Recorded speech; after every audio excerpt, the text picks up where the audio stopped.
Okay, so welcome to our second session of week 2 in Design 240. This is information design, and I'm your instructor, Pia Bergholz.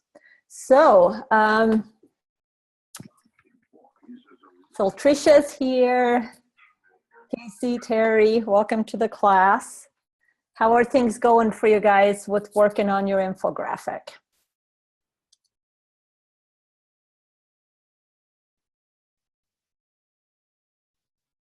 Good, all right. Sounds good. Have you guys tried the graphing tool yet?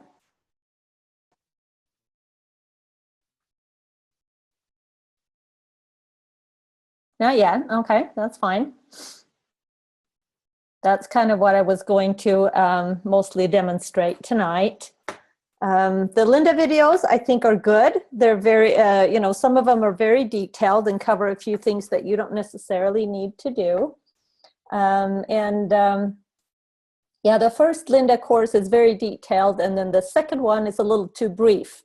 So I hope I can go over some of the things that you probably specifically will encounter for your project here and kind of get a little bit of an in-between type demonstration. So, all right, so for today's agenda, that's basically what we're going to go over. We're going to go over the graphing tool, do a little bit of a demo.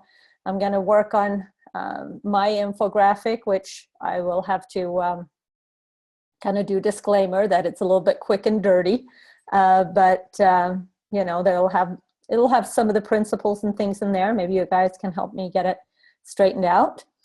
And then we'll also go over the assessment, because it'll have some very specific requirements to it that have to do with the graphing tool.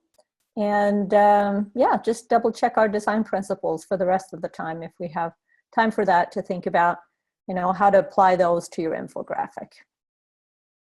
All right, is there anything else you guys have questions about or anything?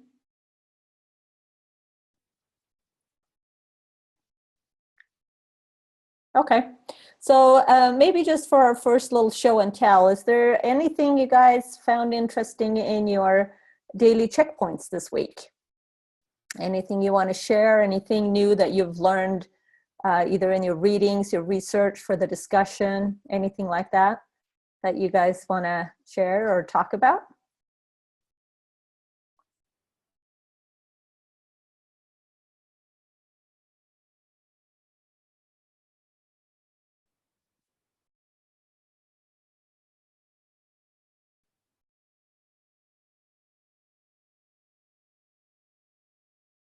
Terry doesn't have anything? Casey, Saltricia? I guess we're already discussing quite a few things in the discussion. I think it's interesting to see all the different graphics people are posting there. So,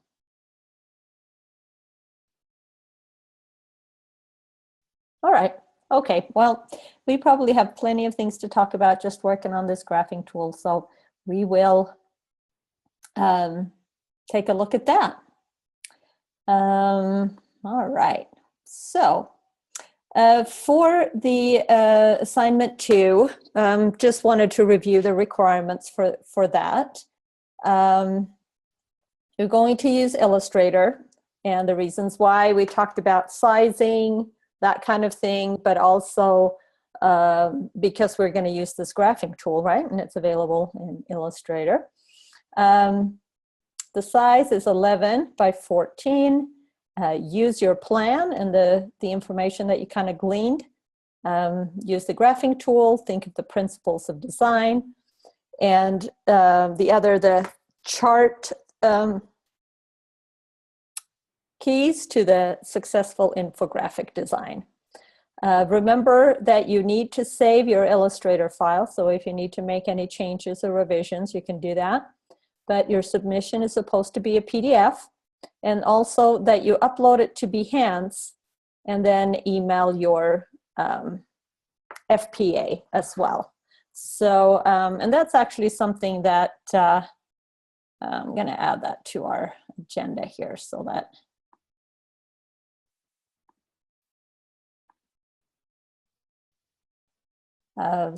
we can so that I don't forget.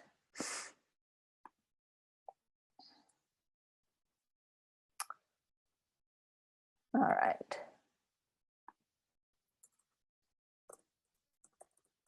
Just making sure that everybody has that the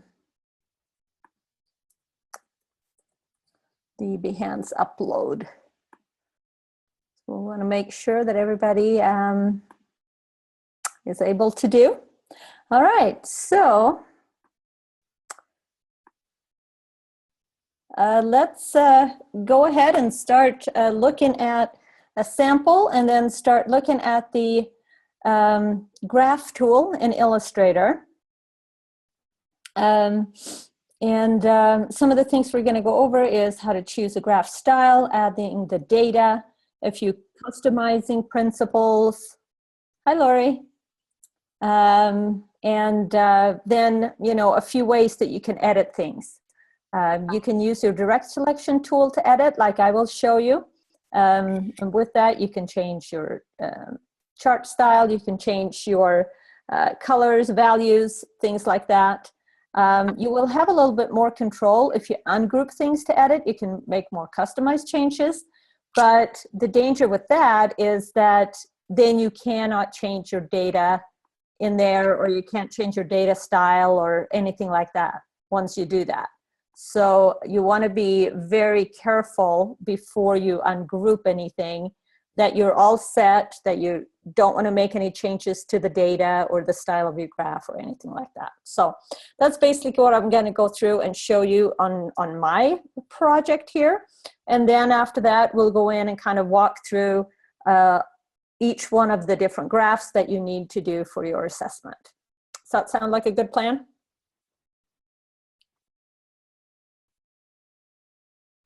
All right. Okay, so let's see here. So I have, you know, this is my plan right here. And, you know, I had a few pieces of information right here. I said here that I wanted to focus on the internet growth in Africa.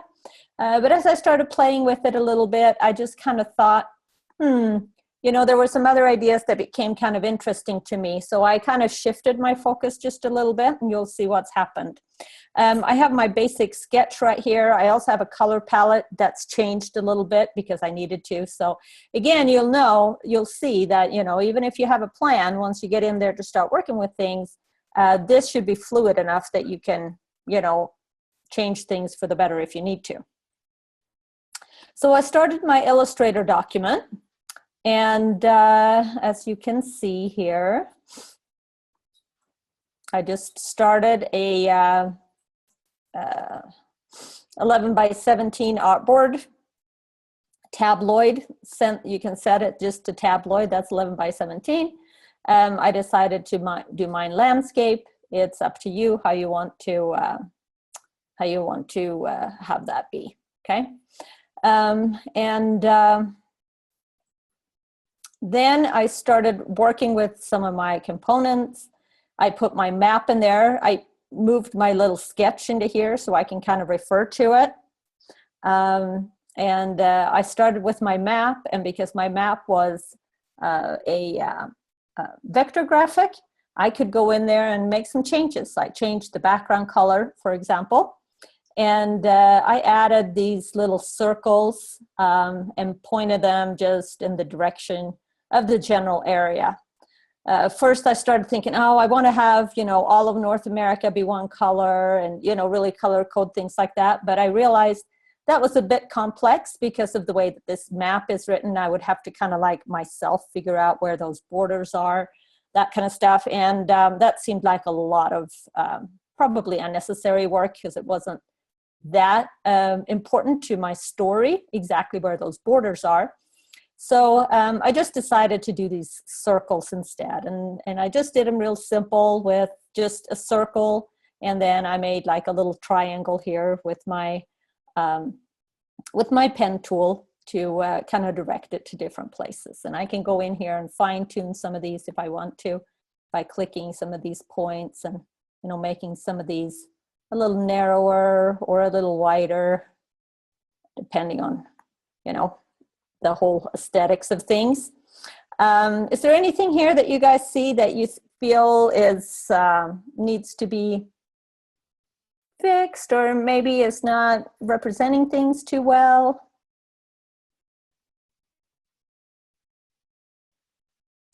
Any thoughts or ideas on that? Okay, what kind of alignment are we talking about here, Terry?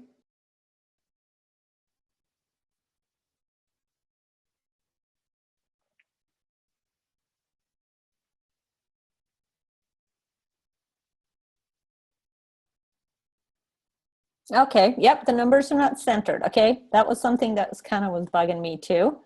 So, and I know I moved things around here a little bit, so maybe my numbers didn't work out so good. I can eyeball it, or I can go in here and just click this in my circle and use my alignment tool also to get them vertically and horizontally centered if I want to do that. Also, maybe something I should note is that I put in, I'm using my layers to kind of separate things a little bit. You can see on this background layers where I have my map, so I can lock that if I want to make sure that when it's in the right position. The second layer right here is all of my colored circles. And the third layer right here is pretty much all of my text. So it's, you know, it's up to you how you like to use your layers. I'm kind of one of those people that like to have things separated by layers, because then I can easily lock or deselect things as I need to. All right, so notice that these circles are a little bit different sizes right here. Okay, so those sizes don't necessarily represent the numbers that are in there, right? Because we got Africa and Asia have bigger circles than Latin America and the Middle East, even though those percentages are larger, right? Right, so that's something that maybe I want to change when I get around to it. The one thing that they do kind of represent is the population in these areas, and I'm going to add some other graphs to it here. So I'm going to wait and maybe not adjust those quite yet, depending on if I want them to show the actual percentage, represent the percentage, or have them represent the population in these different areas, because Asia and Africa do have the largest populations. So, you know, it could kind of represent that, even though maybe that feels a little bit disjointed from the numbers. So we'll go in and kind of determine that maybe a little later on. All right, so I put a little title on my map, also because this, you know, I had the, this vector graphic. I can go in and I can change the size of my background if I want to, and that kind of stuff. I think I actually did arrange that a little bit. So I put a title to my map, how many people use the internet, so that these percentages would make sense. Then I have another title right here, the explosion of the African internet. And I put that on there because that was my intent to begin with, was to show the growth of the internet in Africa. And I thought it was actually easiest to show that in a bar graph or in a column graph, because, you know, just showing percentages here, I would have to put in, you know, 7,000% kind of numbers, and they don't super much make sense to me. You know, they just seem a little crazy. So I decided to just do a bar graph for that, because then I think it's very easy to just quickly, in a glance, see how much more the internet has grown in Africa and then the Middle East after that, you know, and it's easy to kind of just get a feel for the differences there, right? So I created this bar graph with the graphing tool, and we'll go through and I'll create one each of the other graphs later. I'm going to add a pie graph here too in a second, but so I'll show you how to do that as well. But then what I did is I put a little bit of paragraph in here, and this is kind of where I started deciding what I wanted my story to be about. So And this should say the internet. The internet has grown dramatically in Africa and the Middle East and Latin America over the last 17 years. North America and Europe are close to reaching their maximum saturation. So that's just a little bit of an explanation of this bar graph right here. And then I started thinking about something else here, and that is, you know, Asia and its population and those things that we talked about. So I put in here, still, Asia would have the most potential for growth because of its overwhelmingly large population. So even though, you know, Africa has grown this much lately, and Asia hasn't grown that much, but if you think about it, you know, after everybody has like saturated their internet market, definitely Asia is going to be the dominating place, right? Because of the population in there. So I kind of figured out, and I did a little bit of my own calculations. You're not required to do that at all. It was just kind of what came to mind to me when I started studying this a little bit. And I figured that the 55% of Asia's population, I'm fixing things here as we go, that is still not connected to the internet, it's still more than the entire population of North America, Latin America, Europe, and the Middle East and Oceania combined. So I thought that was quite an eye-opener because 45% of people in Asia use the internet. The other 55%, if they started using the internet as well, that would double the entire, I mean, that would be more than the entire population of North America, plus Latin America, plus Europe, plus the Middle East, plus Oceania. So Africa excluded. So, and that's just the difference, right? So it's just mind-boggling to me how many people live in Asia. All right, so I just kind of thought that was interesting, and so that's what I wanted to put in here. And I thought, well, maybe some more graphs right here, some pie charts will help people see the difference and the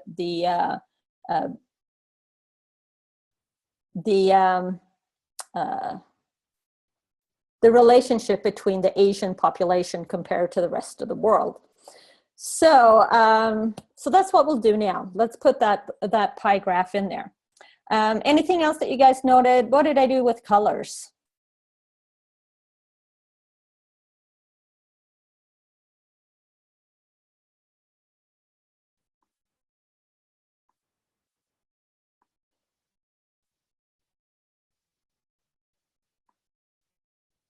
Okay, used a little bit earthy colors maybe.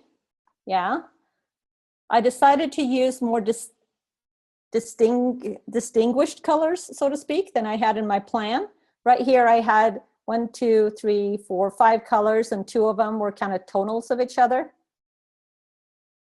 Yep, it's 11 by 14, that's right. Or 14 by 11, either way. You can do it portrait or landscape.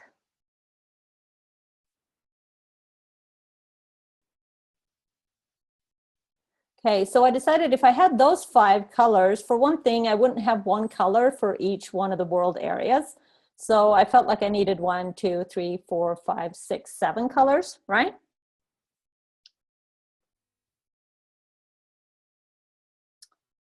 Three more inches would give a lot more space. What do you mean?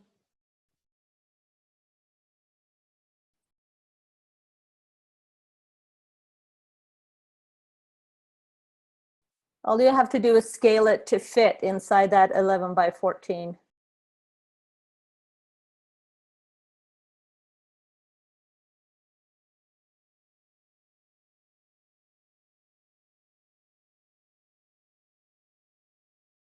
Oh, 11 by 17. Okay, you are correct.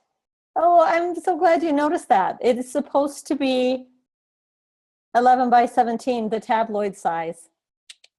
Is that in our instructions?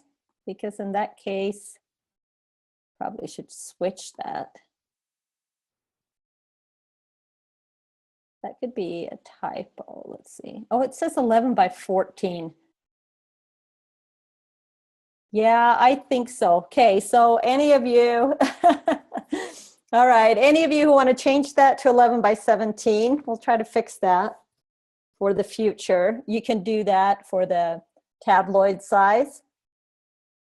And it does make, those 3 inches do make a bit of a difference, but you can always just size it down, all of it combine into the 11 by 14 as well though, so.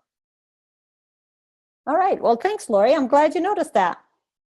Let's say that was a little trick to snuck in there to see if anybody noticed. All right, so, okay, so you can see that I changed my color palette and I picked colors that were, you know, quite different from one another, so that you can really tell, you know, these apart. And then of course I correlated the colors to the graph right here. I also put the names of the countries in these colors right here. I'm kind of thinking I need to have them be bold if they're going to show up really well. So maybe I'll change that as well. You know, you can use your eyedropper to change fonts as well. So if I highlight this word right here and I take my eyedropper and I click Africa, it's going to take on that bold style, but it will also take on the color. So then I'm going to have to go down and fix the color too. So I can do it either way I want. Just so you know, because I had some students know that you couldn't use the eyedropper for that. But did I use black or did I use bold? Black, okay. All right, then I think that's showing up a little bit better. Okay.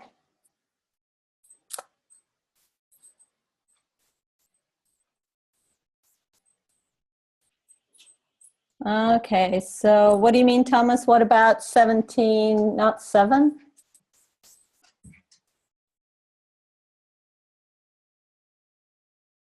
Yeah, go ahead and use 11 by 17.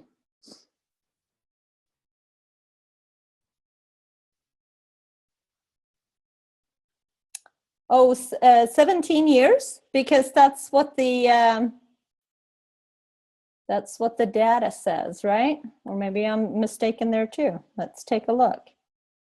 Let's go to our website. We need to have that open anyway when we're looking at some of this stuff. Okay, because it's between 2000 and 2017. So that's 17, the last 17 years. So what did I put? Did I put 7 years or 17? I put 17 years, okay.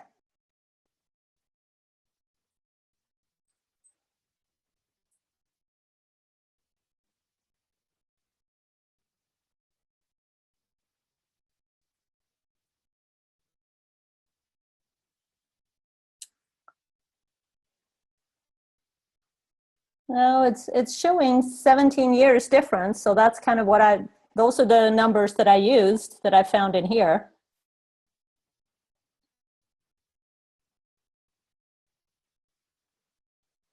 So if you wanted to do just 7 years, you would have to find out kind of what these numbers were back in 2010. And I don't know if there's, you know, if you dig down in here, maybe there's some information, but I didn't find that, so.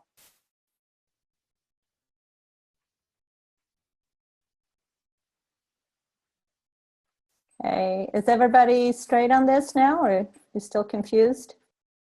Yeah, so 17 years is what we're talking about, the last 17 years.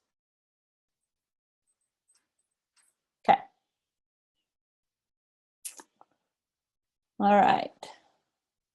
Okay, so now let's make a pie graph over here, and I think I want that pie graph to show the population.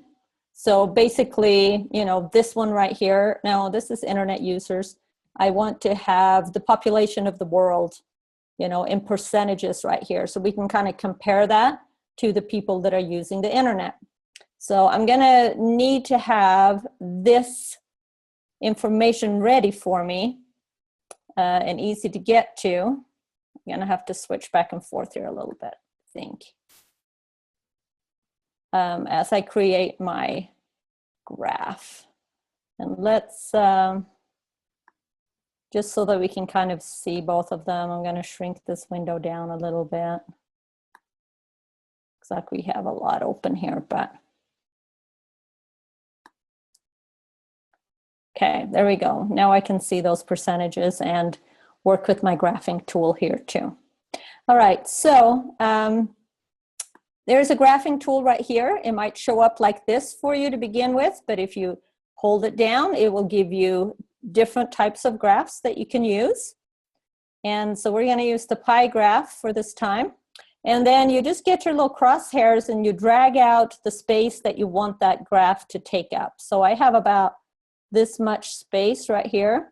So that's what I'm gonna use. You can see it just starts with a circle and then it gives me a little bit of a chart right here. And this is where I'm gonna put in my data. If you want your graphs to have a legend, a little thing that kind of shows what the different areas are, you have to put that data in here as well. So then I would put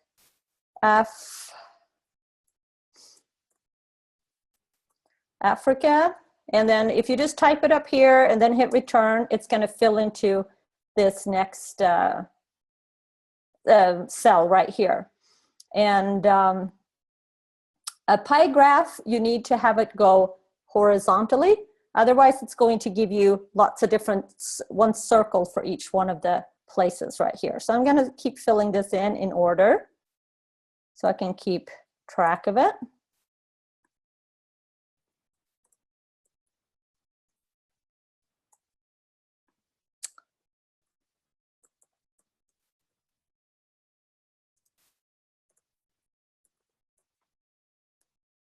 Okay.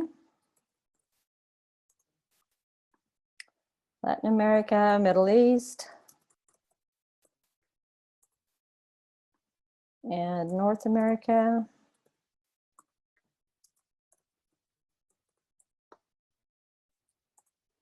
Let's stretch it out here so we have room for everything. And then, okay, do I have all? What happened to Africa? Thought I had Africa in there. Okay, so these are not, you can't really add columns and things in here. So it looks like I didn't hit my return after Africa, and then I started typing Asia, so it just created Asia over here. So I'll have to put Africa in the end.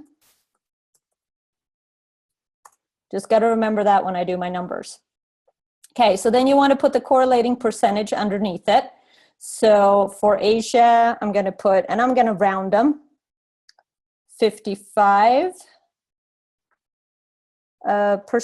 and you don't have to put percent in there. You can just put 55. And Europe is 11 if we round it up. Latin America, 8.6, so I'll do 9.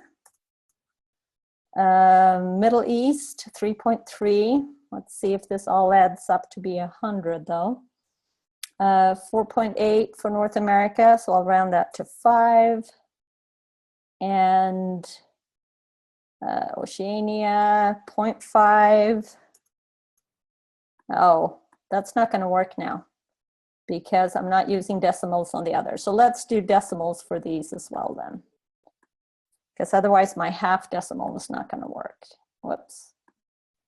All right, so it's not giving me decimals, so I have to go in here in this little cell style thing and tell them that I do want decimals. So I want 1 decimal digit, okay? So now it's putting in my 55.5. So you have a few little things that you can do over here to fix your graph. You can also undo with this button right here. All right, so then we have, so Europe was 11. Maybe we'll just do, let's just do the exact, since we're using those then, because that will probably be better for our 100%, right? So let's make this 10.9. Let's do Latin America at 8.6. Do you guys see why I ended up having to do the 1 decimal point?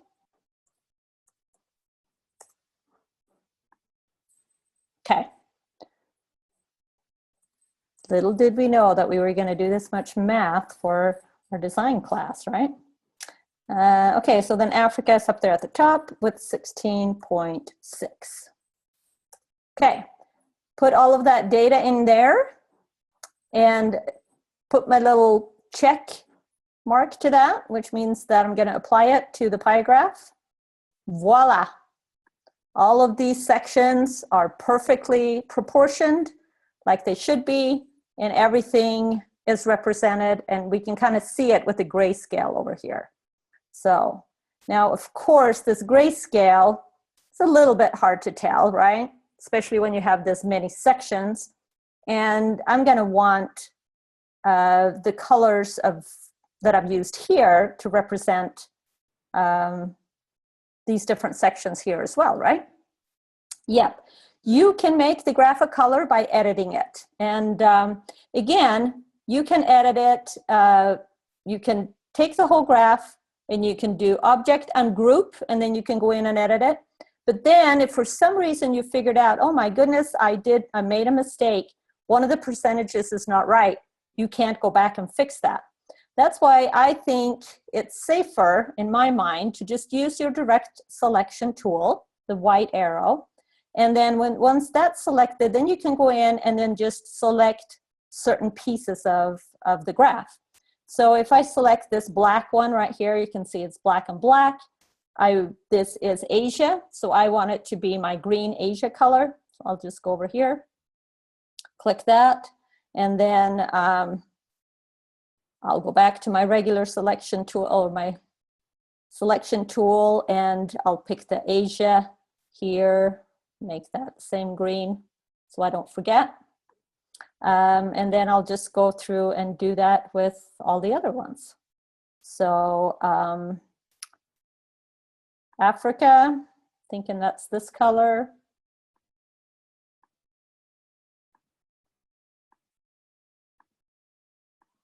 Right, and then I've got Europe here, the light blue. Got this, which is Latin America. And I'm kind of gonna double check it myself too, so that it makes kind of sense to me. This is the Middle East. North America is right here. And little tiny sliver of people that live over here in Australia and the other islands. I'm gonna have to zoom in a little bit. Oh, direct selection. There we go. Right, so that's my kind of ocean color right there. Let's do that color there. All right, so now it represents the other countries that we talked about, right? So it doesn't have any numbers. Whoops, North America got lost here. It's supposed to be red. So it doesn't have any percentage numbers. So if you want those in there, you can add those as well. But you're gonna have to add those kind of just manually with the pie graph, depending on if you want to do that. Now, I kind of feel like I already have all of these colors related right here. So maybe I just want to take this part out. And if I'm going to do that, it's probably, let's see, might be able, let's see what happens if I just select it with the direct selection tool. Okay, it can't do it because they're grouped together. So if I want to take this off, I'm going to have to select the whole graph, go up here to Object and Ungroup. And then it warns you that once I've ungrouped it, I can't make a change. So I'll be okay with that. And then sometimes you have to ungroup a couple of times for you to be able to select certain things. See, it's still kind of selecting everything. So I'll have to ungroup again. Maybe ungroup again. Okay, now I can select just that and take that out. And then I can title this pie graph world population if I want to.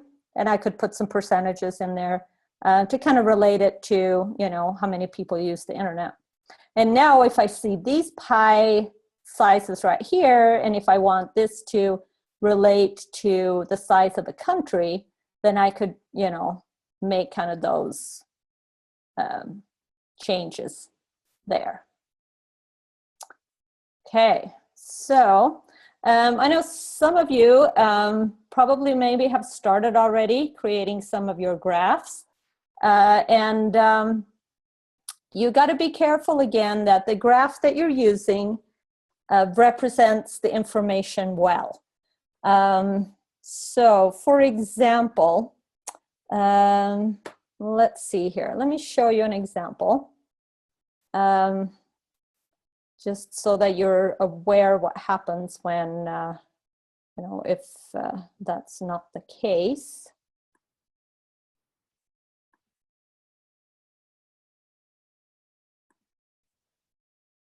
Okay, is that making sense to folks?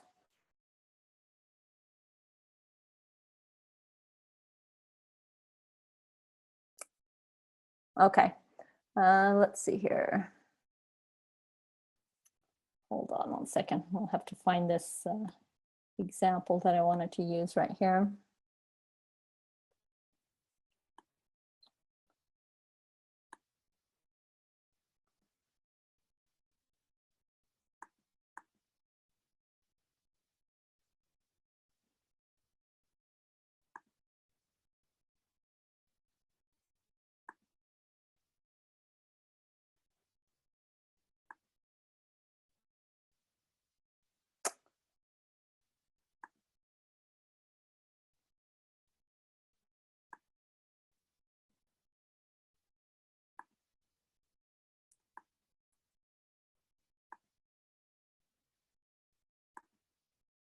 Okay, so I have over here 2 options. And let me share the screen with you guys. All right, can you guys see these 2 options right here?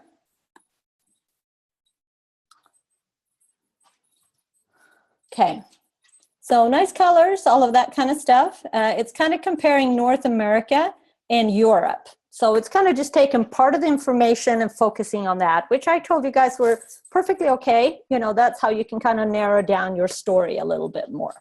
Okay, so let's take a look at this pie graph. You guys see anything about this pie graph that's not quite working?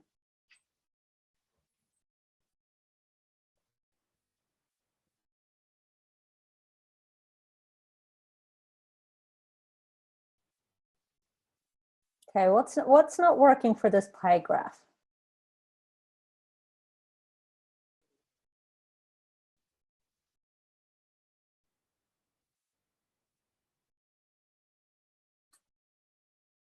Okay, it has this section right here that is North America internet users. This section right here, that's North America's population. This one here, that's Europe's internet users. And this one, that's Europe's population.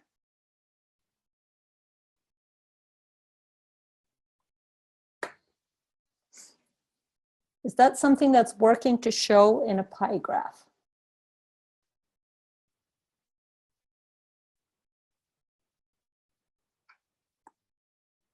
Think about it for a minute. All right, so a pie graph always have to represent a whole, right? So like 100% of something. Now, if you add the North America internet users plus the North America population and the Europe internet users and the Europe population, what's this whole? This is some kind of arbitrary whole, right? Because for one thing, we're talking both North America and Europe. So you got two different categories of facts, and then you're combining the internet uses with the whole population. And so these are not the type of facts or data that together make a whole. Do you guys see what I'm talking about here? So what type of graph would be better to use if you wanted to show this type of information?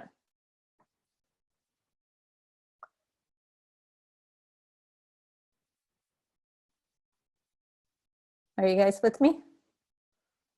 Okay, a line graph. All right, could you show all of this information in one line graph and make it make sense? What does a line graph usually show?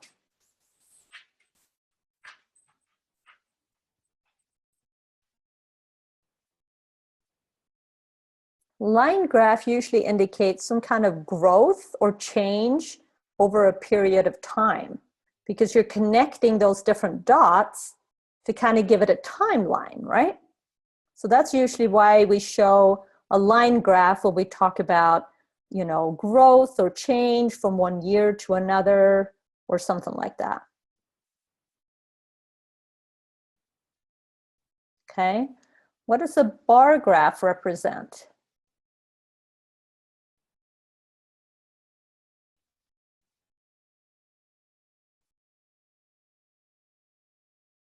Don't hear anybody talking here, so I'm worried that you guys aren't getting what I'm trying to tell you here.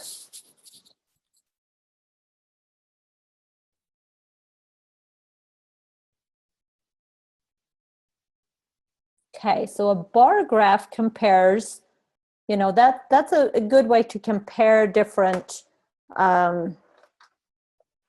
different places, for example, different places of growth, you know. Like if I was showing this as a line graph, that would not be totally accurate, because people would think that, oh, it starts over here and then it spikes up at a certain time and then it goes down. But showing how many internet users are in one area compared to another, this bar graph makes it really easy to understand.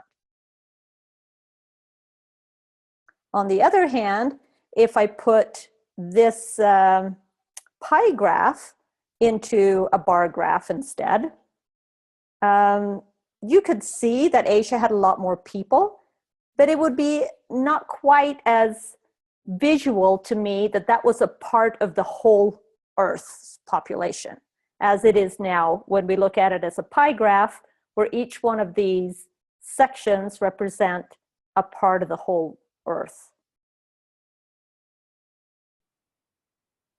Okay, so I could do this type of information, how many people use the internet. That could maybe, what do you think, what type of graph, if I did this as a graph instead of these bubbles, which one do you think it would be more appropriate?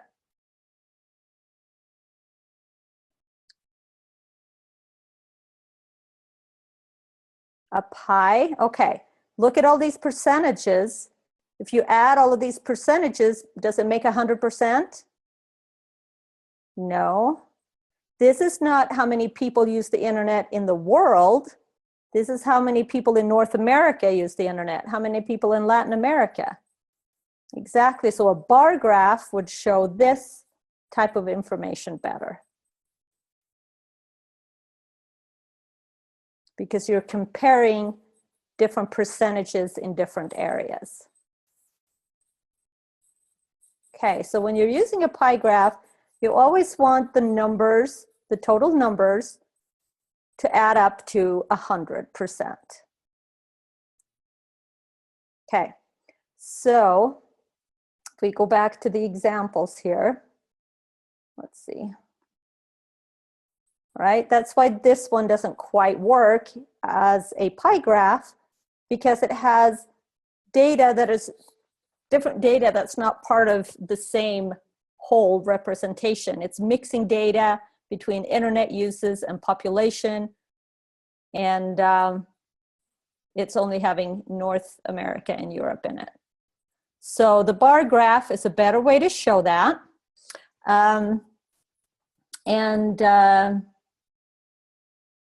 you know, the one thing that you could do here, maybe, if you wanted to, you know, this shows the whole population, and these are the internet users of it. So even if you wanted to ungroup these bars and kind of superimpose this blue one on top of it, then you could kind of see actually how many internet users there were compared to the population. So you could do that, or you can make a pie graph where the whole entire pie, so to speak, is the population of Europe. And then you could have a section of that showing how many internet users there is from the whole population. Does that make sense now a little bit more, I hope?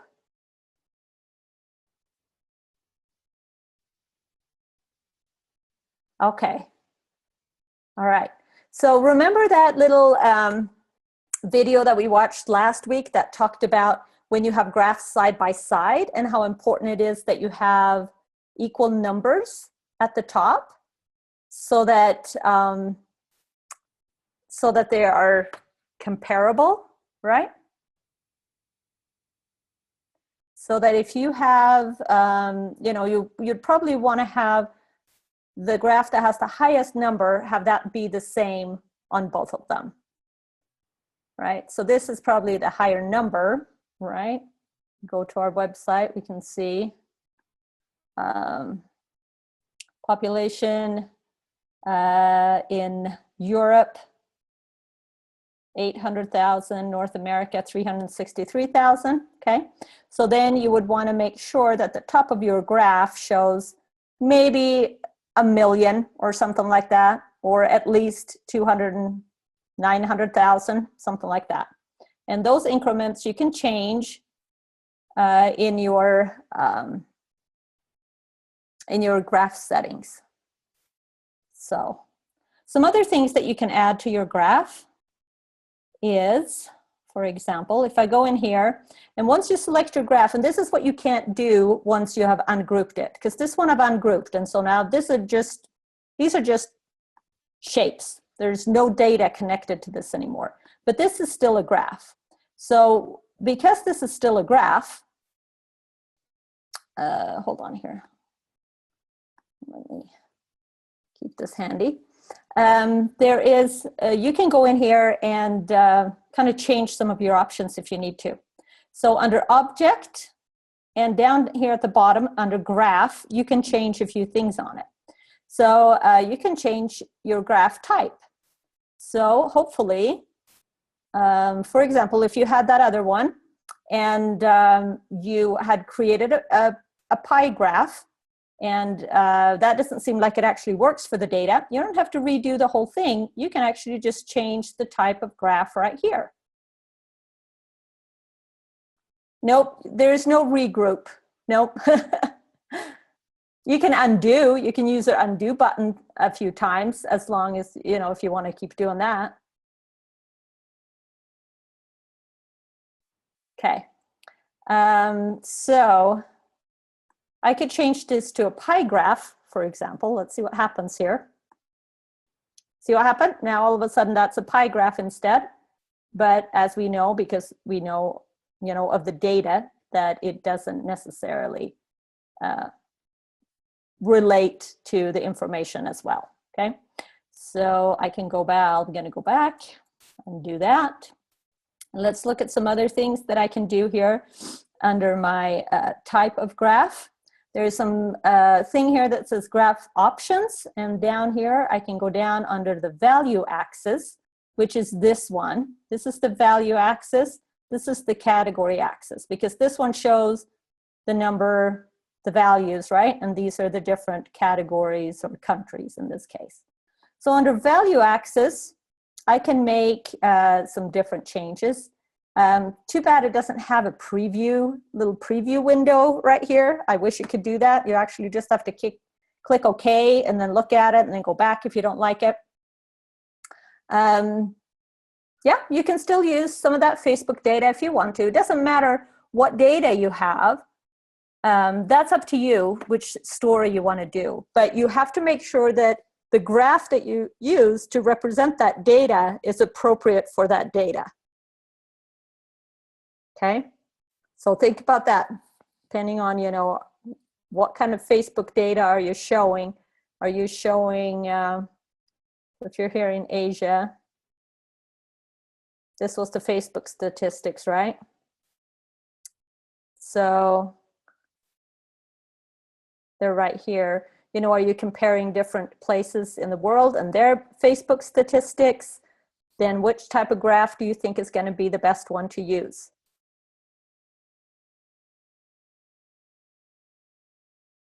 Which graph would be best for that?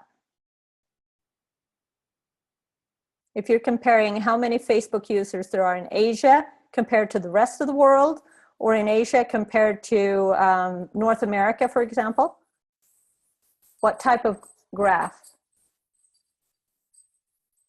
Pie graph? Okay, then you would have to make your own calculations, because you would have to divide this number by all the world. So you'd have to make those calculations yourself, because if you did a pie graph, it would show what percentage of all the Facebook users in the world live in Asia, right? And that there isn't a percent there, right? This percent is only the internet users. So you can see 50% compared to 49.8%. This makes up 100, right? So you'd have to make that calculation if you wanted to do a pie graph. If you don't want to make that calculation, a bar graph would be easier to show, because you have to have a percentage to use a pie graph. Okay, does that make sense? Has to be a part of a whole. Okay, good. All right, so let's go back here to this graph right here and see the changes that we can make right here. The tick marks, they're these little lines right here. So I can have short ones, I can take them off, or if I want to have full width, I can do that. I can tell it to have have tick marks in between here and decide exactly, you know, how many tick marks I want in my whole entire scale here.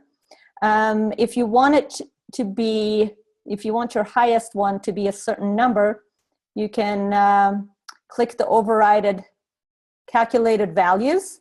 So here you can start with minimum and max for 8,000. So right here is where you could, in this case, on that other bar graph, set this to the highest number, you know, 800,000 or whatever for both of them. And if you wanted to divide them by hundreds of thousands, you would say 8 divisions. So this is where you can go in and customize what the top value of your graph is going to be. So then if you have 2 graphs, you want to go in and set that side by side, you want to go in and set this value to be the same on both of them. Does that make sense? Okay, so let's see what happens. Oh, here you can also put a prefix label or a suffix label. So what am I talking about here? What is this growth calculated in? Do you guys remember from the data?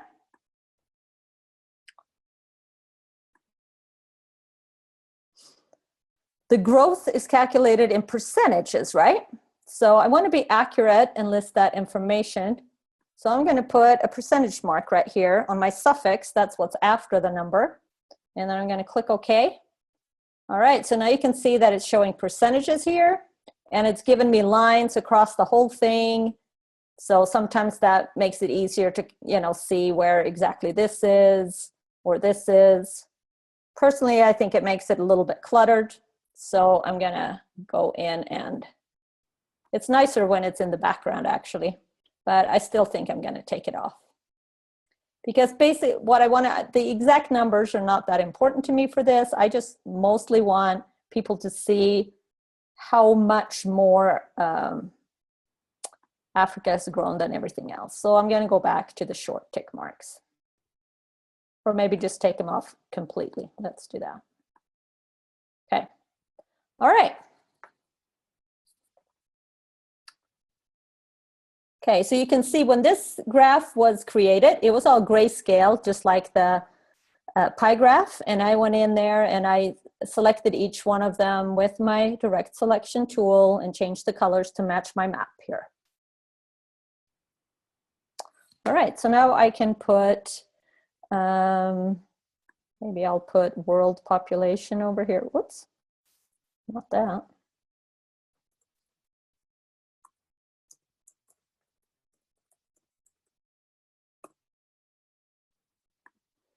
And I'm going to keep with this little gray color that I've used for the others. Where's my swatches? I have my swatches over here, sorry, on my other screen. So should I have it below or above? What do you guys think? It's like I need to group this so that it doesn't fall apart when I move it. Okay, maybe I'll move this up too. Oops. Okay, let's go back and look at some design decisions in a minute here.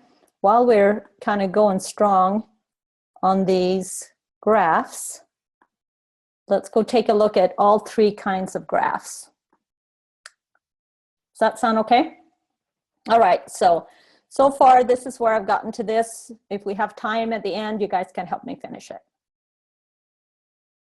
All right, so let's go ahead here. So far, this is what we've gone through. Choosing a graph style, adding your data, customizing by, the value axis by using labels or tick marks, that kind of thing. The legend, which is that little color code that will only be put in there if you put the different sections in your little table. Okay, so you have to put those words in there that you want to represent the legend. We talked a little bit about editing with your direct selection tool, changing the chart style, changing the colors, changing the values. And you know that you have a little bit more control. If you ungroup to edit, you can take certain things off, for example, but then you're stuck with that. And then you can't change any data or, any of the values or anything like that after that. Okay, are you guys ready to keep going and checking out the assessment?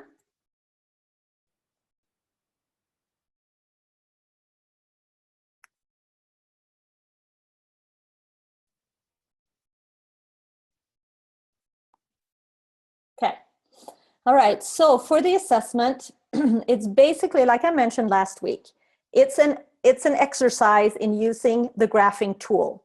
Now, because you have your more creative freedom when it comes to your world internet infographic that you're doing, we wanted to make sure that you know how to use this tool and that you get a little bit experience with all the different graphs.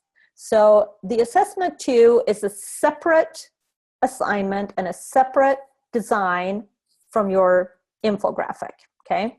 It doesn't have to be designed as an infographic or anything like that. You're basically just going to show 3 different graphs and put some certain information into them. So you have been provided some energy data. That's what you're going to use for it.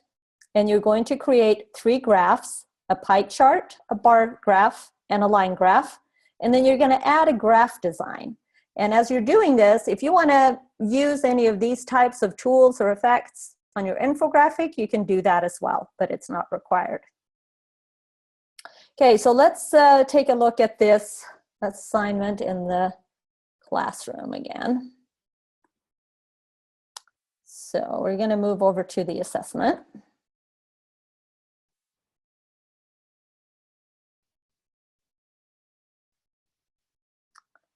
Okay, let's talk a little bit about the background here. Using software tools is part of a professional workflow, and learning how to use these tools will make you a more effective designer and more useful to an employer. As you use software tools, it's important that you think of the end goal of the tool and how the result will impact the message. Since the tools you get since tools give you results very quickly, sometimes people overuse gimmicks and things like that are available. But be careful with that. You only want to use the options that are available in the tool to clarify or enhance the message. Resist using them to decorate and add distracting details. All right, so, and you'll see a few options here in a minute.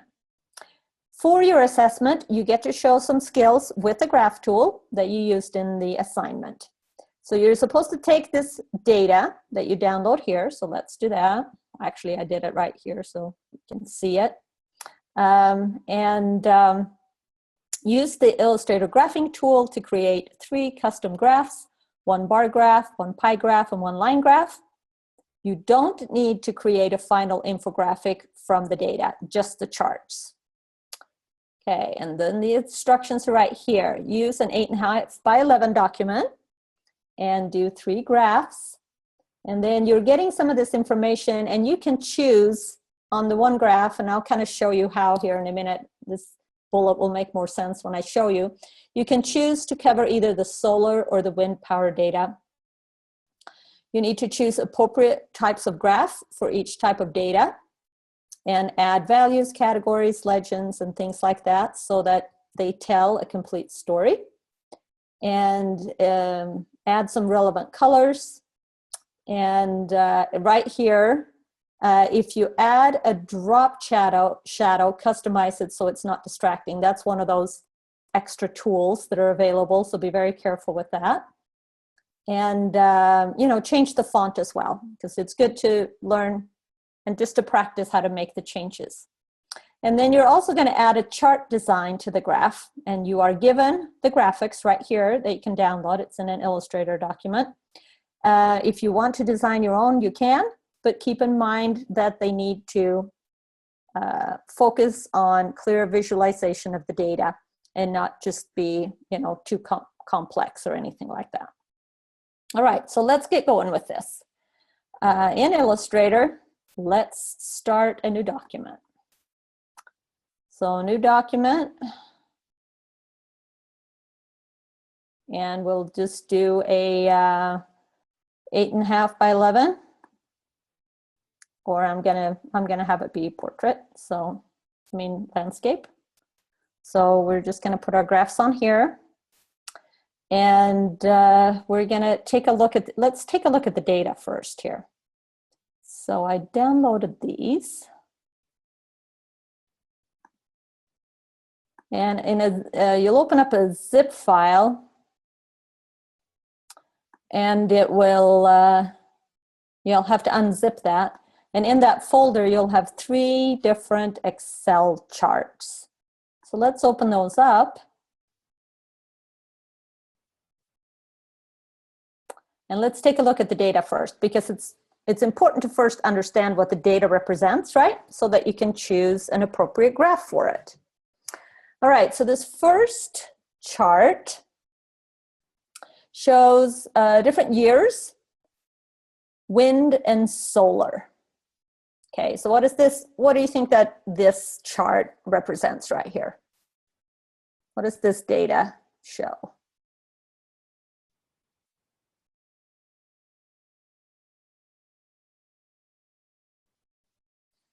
Okay, yep, so it's electricity.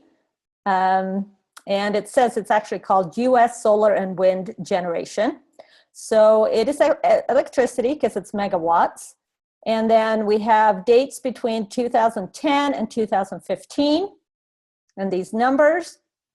So what do you think these numbers represent then? The growth or the changes, right? In electricity generated by wind power and by solar power between the years of 2010 and 2015. What type of graph do you think that this would need to be represented clearly?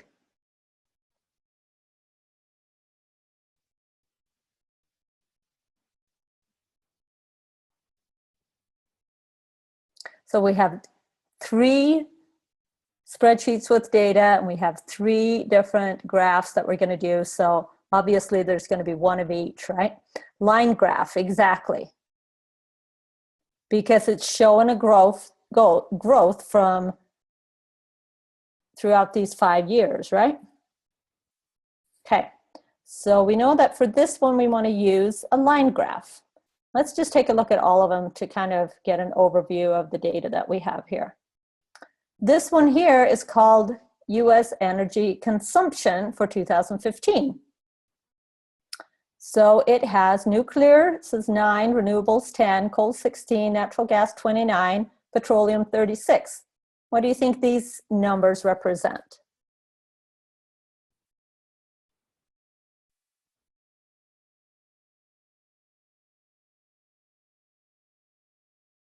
Percentages? Yep, because if we add them all up, it's 100%, right? And it's how much energy was generated, I guess, from each one of these sources. So 9% of our energy came from nuclear, 10% came from renewable, 16% from coal, 29% from natural gas, and 36% from petroleum. Okay, so that, what type of graph would we use for that?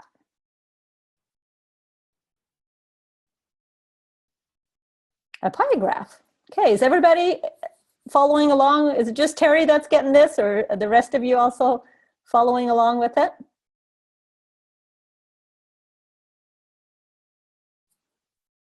I hope so. Okay, good. All right, let's look at the third one. This one talks about the 5 top states. And down here at the tab, you'll see one tab says solar and the other tab says wind. So this tab right here has the top 5 states that used solar energy for their, I guess, renewable power. And it's all in megawatts right here, which is how you measure energy. And so you can just see the numbers right here. And then there is kind of another statistic right here that you could choose if you'd like instead, that shows how many homes actually was powered then by solar energy in each one of these states. Okay, and then if you go back to wind, you have, these are the top 5 states for wind, and it doesn't show homes here, it just has the megawatts of power that's been generated. Okay, so what type of graph do you think for any of this data would be appropriate if you're going to compare how much wind power was generated in Texas, California, Illinois, or Oregon? What's IW? What kind of state is that? I think it's supposed to be WI. Let's fix that. Okay. Oh, IW is Iowa. Okay, then it's probably true then. Okay. All right. Thanks, Terry. Okay. All right, so a bar graph, exactly. Okay, so let's make 3 graphs with this type of information. Which one do you guys want to make first?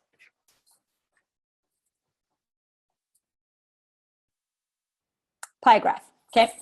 So let's go to this information right here. And let's go to our, I'm going to slide this over so we can find this easily. So let's go to our graphing tool. Let's select a pie graph and let's give it a little bit of space over here.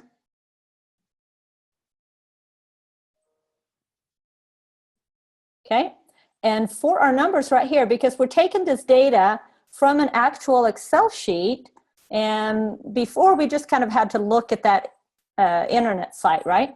But when you have the data in an Excel sheet, you can actually just copy and paste it into that graph. So I'm going to copy this. And if you don't want to have the legend, you don't have to copy the top, but I think it's good to have there. You can always take it off if you don't want it, because it helps you keep track of, you know, if you're going to label it in some different way. So I'm just going to copy and paste it into here. And you can see it's filling it out horizontally right here. And I'm going to just apply it.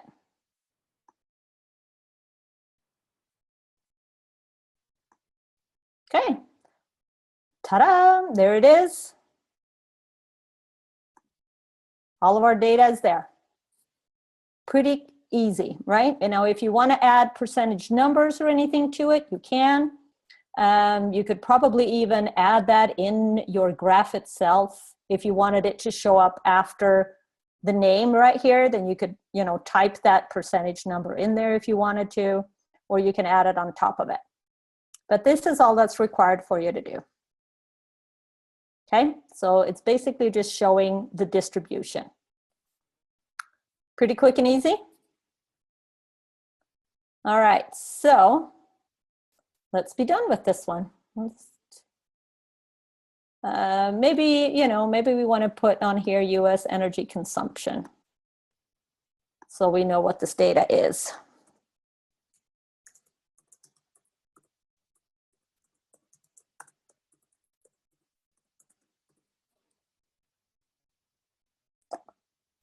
In 2015, so let's be accurate. Consumption, I need a P right there. Okay. Yes, you can add color. We're going to go back in and just add color and modify each one of them once we have them ready. Okay, so color, you would just go in there and use your direct selection tools, right? Add whatever color. Just, you know, be thoughtful and appropriate with the colors that you're using. Okay, so next, the next vote was for a line graph. So that means this data right here, right, the growth. You can choose, like it says in the assignment, if you want to just choose solar or wind, not to make it too complex, you can do that. You don't have to compare both. So which one do you guys want to do, wind or solar?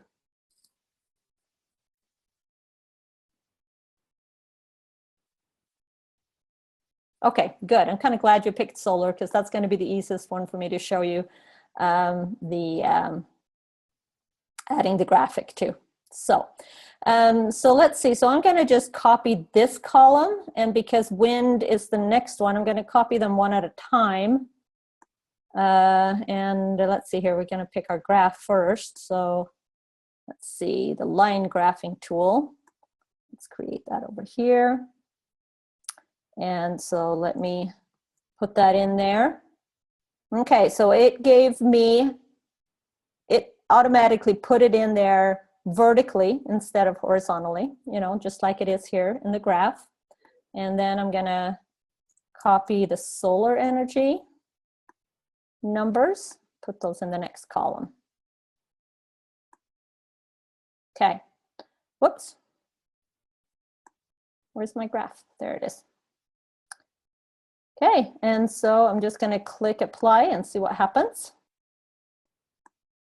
All right, here we can see what's happening right here. It's kind of a steady incline right here, right?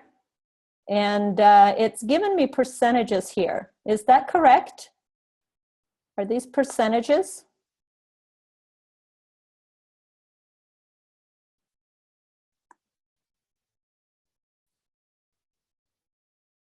Is this 15,000% or what is that we have here in 2015?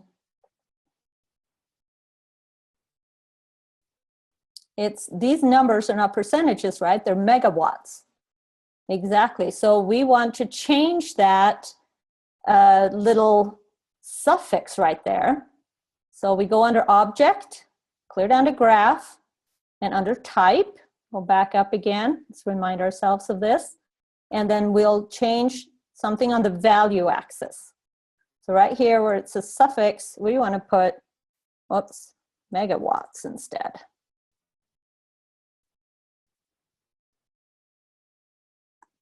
Right? And then if you want to, you could change those lines, that kind of stuff too, if you wanted to. Keep in mind, and if you noticed, when I made my square, this little legend is not included in that square, nor is this legend. So when I created this box, it's actually only the distance between this line and this line. So you want to kind of calculate a little bit more space than what you think you might need to begin with when you make that, drag that line out. It's a little bit hard to change the scale of it. I think you can go in here under Object and Graph. Let's see. No, I'm not really sure where you change the whole scale of it. I would say wait till the end, ungroup it, and then scale it that way if you want to worry about, you know, how it's fitting on this page, and we'll do that in a minute. Okay, so that is our, that's our line graph. Let's put, what is this? It's US solar generation.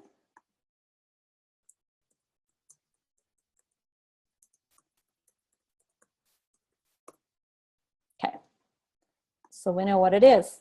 All right, so then we have our last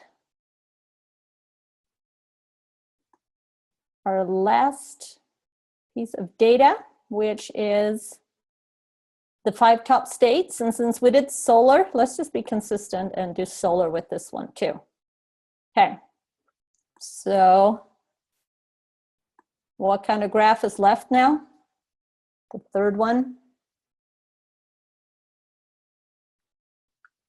Yeah, when you start ungrouping, you lose that power of having everything generated mathematically by the program. So bar graph this time, okay. And you can do it horizontally or vertically, that's kind of up to you. So I'm gonna make it a little bit skinnier here than before. And then my little thing comes up, and then I'm gonna go in here and I'm gonna copy my states. And I'm gonna copy the megawatts. You can do the homes instead if you'd like, but I'll just do the megawatts. Just make sure you kind of describe what it is, right? Okay, so now I just copied and pasted it just from the spreadsheet right here. Let's see what happens when I apply this to a graph.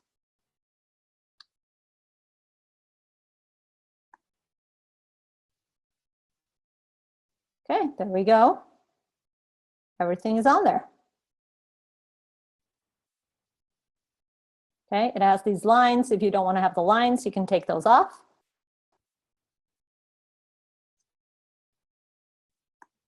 Right, by changing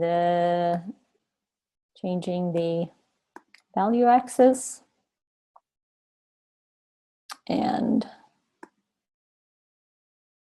now it says no tick marks, but it has, I don't know why those lines are there still. Are they in some kind of,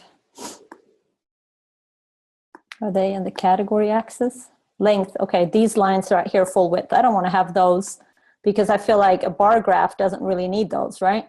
Oh, I didn't have it selected because the bars kind of do the trick there. So let's change that. Well, I think it saves what you used on the last graph. That's default. Okay, now they're gone.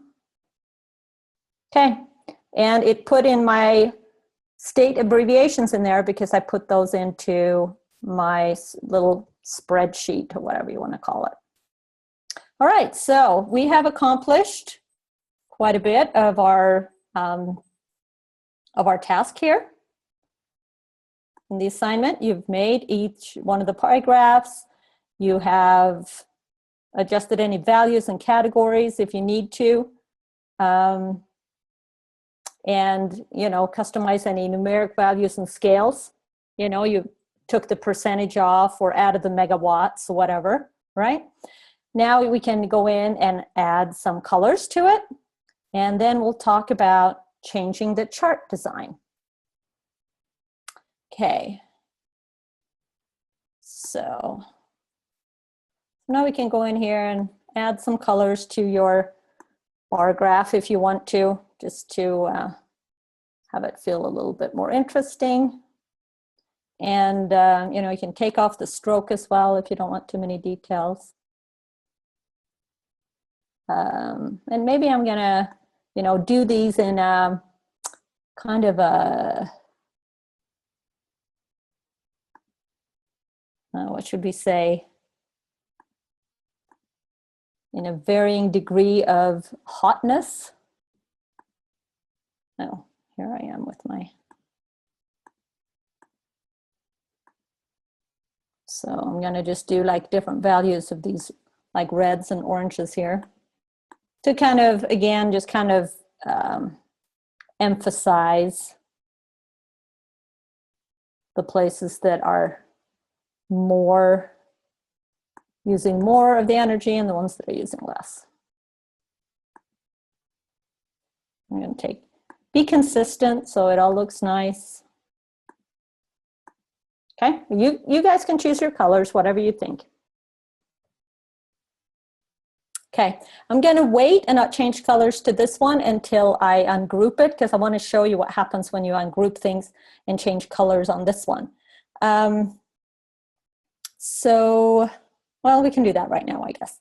Okay, so let's see what happens when you ungroup a graph. So if we go into here and we go and ungroup, it warns us. Okay, so now all of these are selected together and looks like the text is selected together.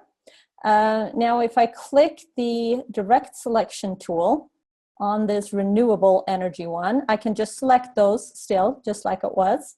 But if I go in and I do another ungroup, then it groups down to the next category, so to speak, which actually connects this color to the pie color. So now if I click the petroleum one, oh, it should have, it did it before. Okay, let's see, maybe I shouldn't have collected that one. That's not changing, let's see.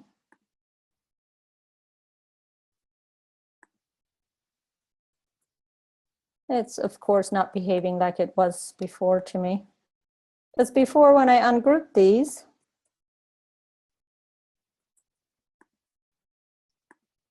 I could click on one of these. Let's see if it does it now.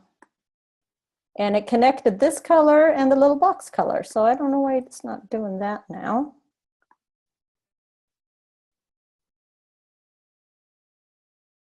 Okay, now we have to go back and fix these. I hope this happens to all the other instructors too, though, when they're demonstrating, things aren't working the way it was when they first were. Okay, let's see here. If I do direct selection on this one, it's only selecting that, it's not selecting.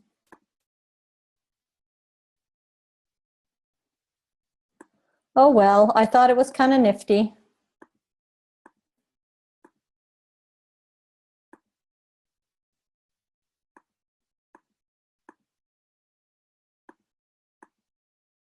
Maybe we'll just go in and do it specifically then.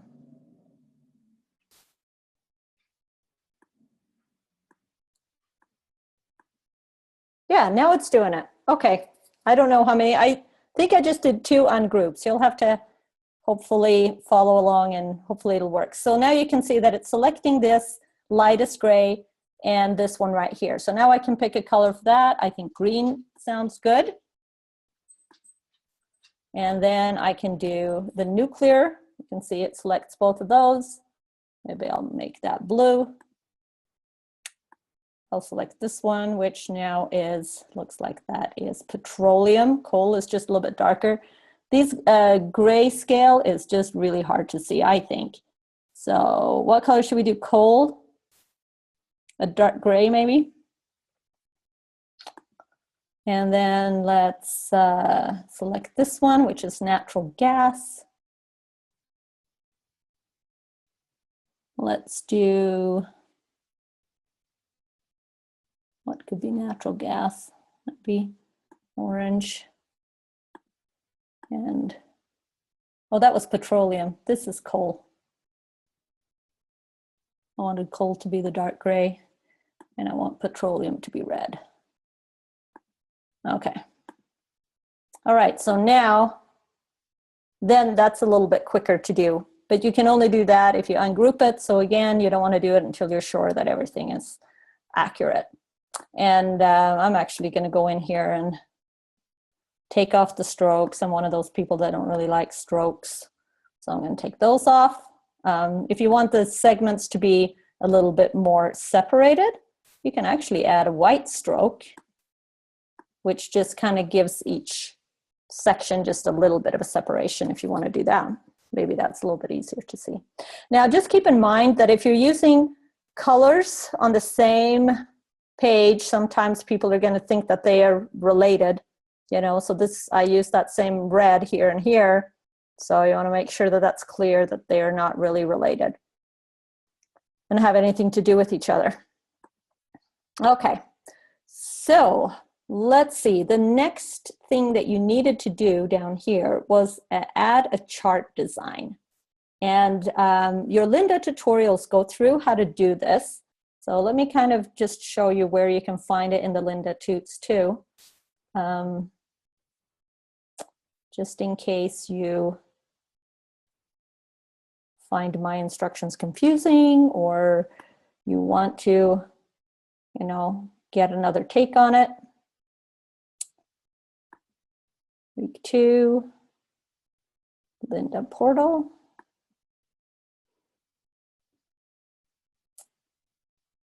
Actually, let me fix that and go to the student settings. It's always a little bit easier to see then, because it will look like it does for you guys.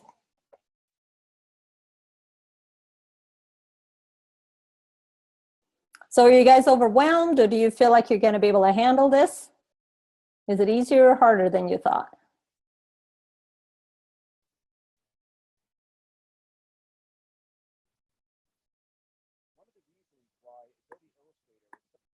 Easier. Okay, that's good.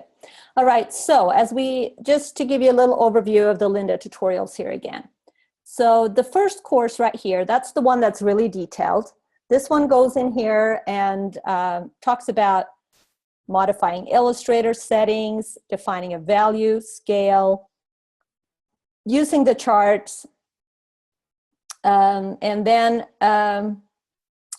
these chapters right here, these 3, they talk about adding the design. So we're gonna, this is kind of what I'm gonna go over in a few shorter steps. The other course right here, this is the one video we watched on Tuesday, and this one here goes through the Illustrator and graphing tools pretty quickly, okay? So if you feel like you get lost in this one a little bit, you can get more details up here, or also, you know, go through the steps that I kind of showed you. Okay, so let's add a graph design. So adding a graph design, in the video it shows you how to do it too, but that's basically adding some kind of symbol or illustration or something instead of, you know, these here little dots or, you know, something in here. And so you can choose if you want to add that graph design to your line graph or to your bar graph. It can work on either one of them. I think it's easier to do it on the line graph in a sense, but the Lynda tutorials show you how to do it on both, okay? So it's kind of up to you.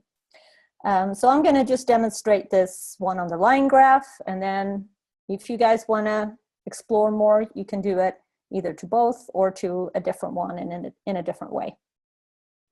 So what you're gonna do is add a little symbol to each one of these, but you can actually put it in there as part of the graph rather than just taking the little symbol and sticking it up here and covering it up. So you got a Illustrator file in your assignment. So we're gonna open that one up.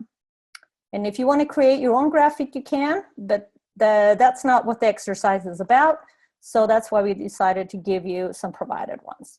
So the solar one, it's just a little sun, simple sun. We'll copy that. and put it in here. You can kind of place it anywhere you want because, you know, it's going to be part of your graphing tool here in a minute. And we're going to use the sun instead of these little square blocks right here. So what you have to do first is create that design so that the Illustrator graphing tool can apply it. And you have to have this little marker there for it because that's what Illustrator recognizes as your marker. So if you take your direct selection tool, hold down your Option key and select it, and that means that you select the whole thing so that you don't just select one of the dots. So that's why you want to hold down the Option key. Copy it and just paste it so we have an extra one. I'll go back to my regular selection tool to move it so I don't accidentally distort it or anything. Kind of put it up here. Okay, then for it to be the guide, it can't have a fill or a stroke. So that's how Illustrator kind of knows that it's something just to guide us. So we have to take it, both the fill and the stroke off. That means we can't see it, but we know it's up here in the area. That's why I moved it up here so I could kind of tell where it is. And then the design that you want to use for this mark has to be placed on top of it. And so, and you want to scale it so it's about the size that you want it to be on the graph. So I'm going to hold down Shift and scale it down just a little bit so it's not too big here. And then I'm going to just grab this whole area so that I know that I get both of these in here. And I'm going to align them so that they're exactly on top of each other. So I'll do a horizontal alignment and a vertical alignment. Okay, so I can kind of see the square right in there. And I want to double check that the sun is on top of it. Okay, because right now, you see when I click there, you can see the little square. So the square is actually on top of the sun, but I can't tell. So I'm going to select the sun and I'm going to go to, just to make sure, range, and I'm going to put bring to front. That way I'm sure that it's in the front. Okay, now I'm going to make this the marker for this design right here. So I'm going to select it, and then I'm going to go to Object, down here to Graph, and then I'm going to go to Design.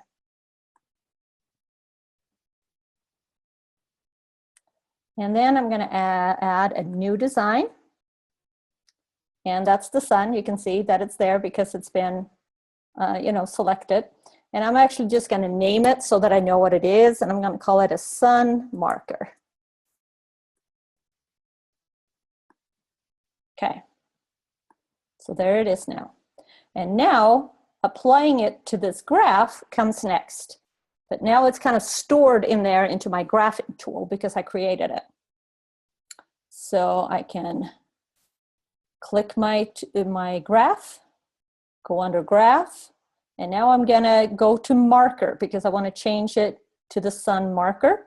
So I'll go to marker, and then here it gives me the different ones.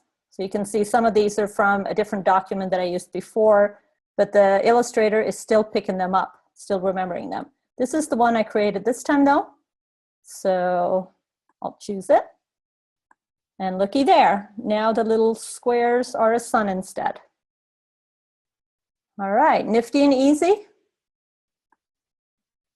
Okay, so if you wanted to do the wind power, you would just do the same thing with a little windmill.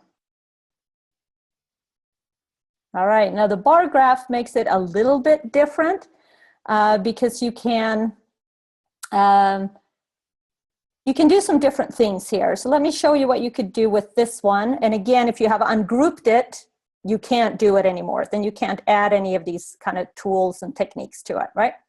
So the Linda tutorial shows you how to make, they have for their example kind of a battery that shows energy. And they show you how to make it like taller and to fit each one of these.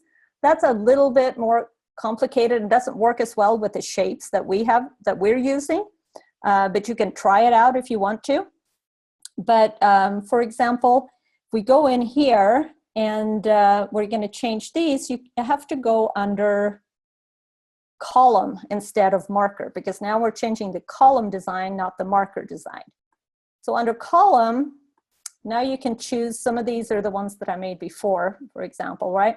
So if you are just using the sun itself, you don't want to use the sun marker because it has that little square behind it, so the program might not really know how to handle that.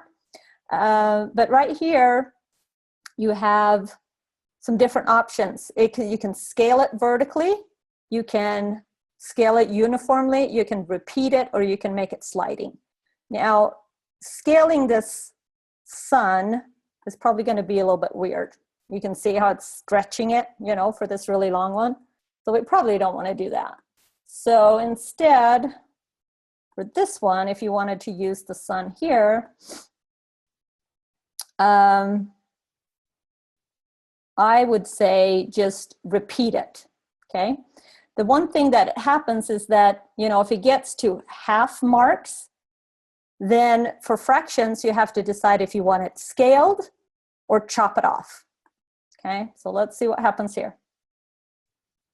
Oh, we have to have a representation of each number right here. So these are jumps of 300 megawatt. So maybe we just do our jumps in 1,000, sorry, units, okay, because we're in thousands here. All right, so now it gives us a sun for each one of the thousands of megawatts, and you can see it kind of splits a little, kind of squishes it for the fractions. So you kind of have to decide if you like that, or if you like it cut off, or whatever you want it to do. So that's a way that you can add a design to a bar graph as well.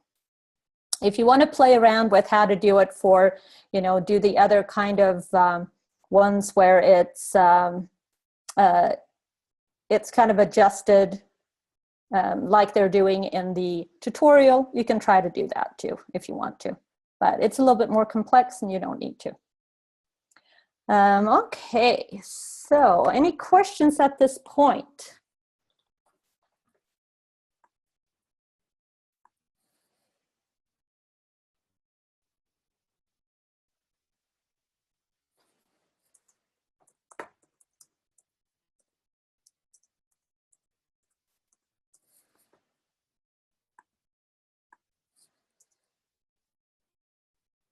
Okay, yep, you can sure go through it again, and it's always much easier to do it when you know, you can stop and you can go through and do it yourself, right? Yeah, exactly. Okay. So,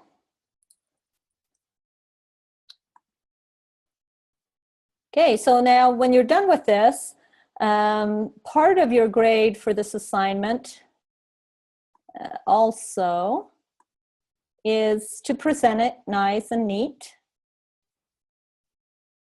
So you want to go through and double check. You know, present everything on one page in a professional and balanced way and label each one as needed. Clean up the file and delete any obsolete objects outside of the artboard. So you're going to be submitting your Illustrator file for this. So I don't want to see a file that has like bunches of little things that you've designed outside of here. Leave me a clean and neat file that I can look at. This one here does not have a name on it, right? So we need to label what that is. So this is top 5 states. No, not percent. 5 states of solar production. Okay. So for example, you know, just a little idea, if you wanted to show this in houses, you know, remember how on the Excel file it showed homes? You could create a little box or a little house and make these different stacks in houses. That would kind of relate to it, right? No, there's no article. There's just those 3 Excel files. So you don't have to write a story or create any kind of infographic. You just have to show 3 different graphs Okay, the one thing that I put in there too was to change the fonts. So go in here and now this one has been ungrouped. So this one you can probably just go in here and you know, pick a non-default font just to make sure that you understand how to, you know, the changes that you can make. You guys have a favorite font to use that you think is simple and nice? Nobody says, then I'm going to pick Saban. Okay.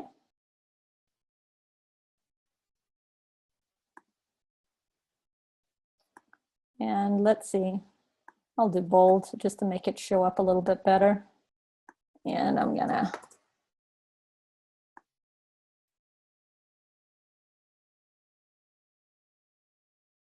here I can use my dropper.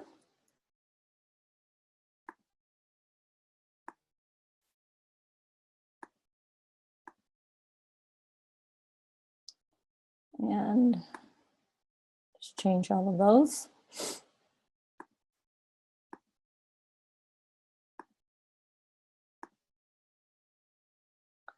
And then I'm going to be consistent too. So I'll probably change everything to Saban as well then. I'll choose that, I'll choose this, I'll choose this.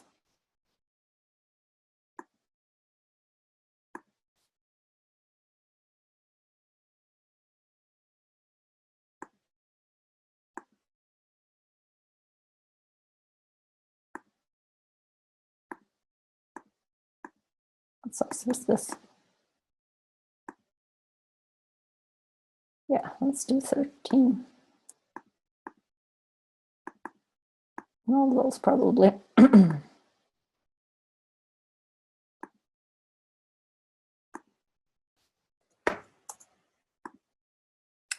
Okay, and I'm going to go in here and change all of this as well. Just be consistent. Let's use my eyedropper because that's faster, I think. Oh, it picks up the alignment as well. Funny, didn't know it would do that. I guess we'll just fix it this way then.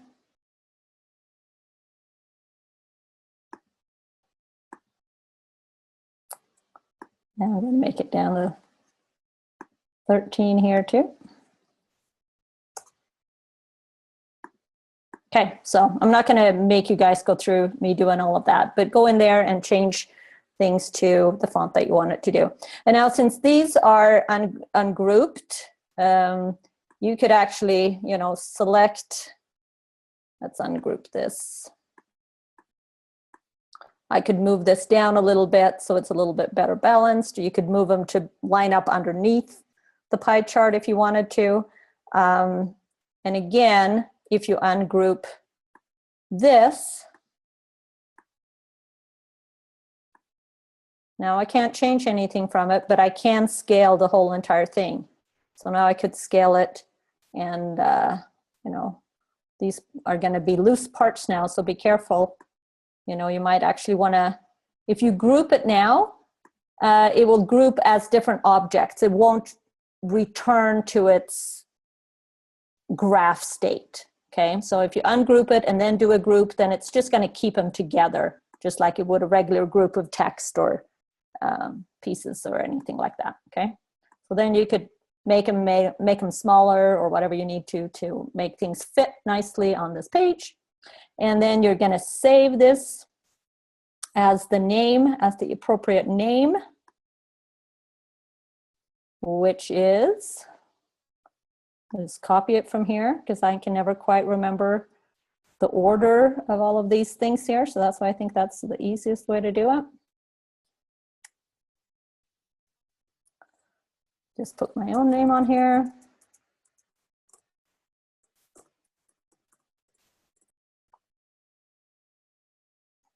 Save it as an Illustrator file, not a PDF, because I need to go in there and make sure that you have actually used the graphing tool. So I can actually go in here when I grade it, select your things, If you have ungrouped it, then I guess I can't see, but it will be pretty apparent to me.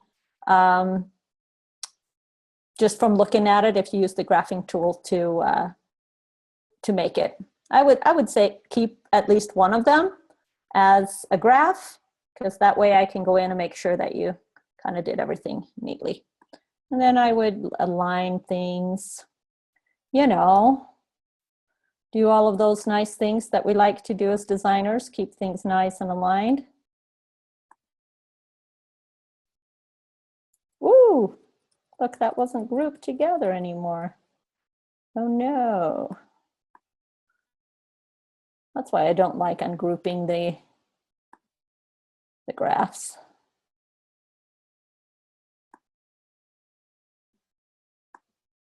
No, I think all of that stuff is aligned. I'm going to make those two lines line up the text. I'm a little bit of an alignment nerd. Kind of keep my margins even. Okay.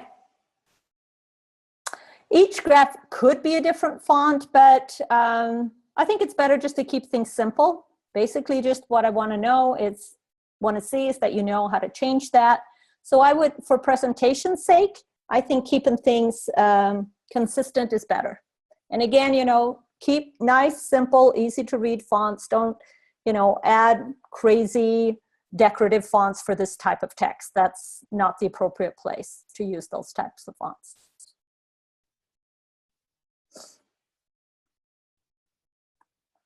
All right, so going over it, again, you're using the energy data that's provided in the assessment, 3 graphs,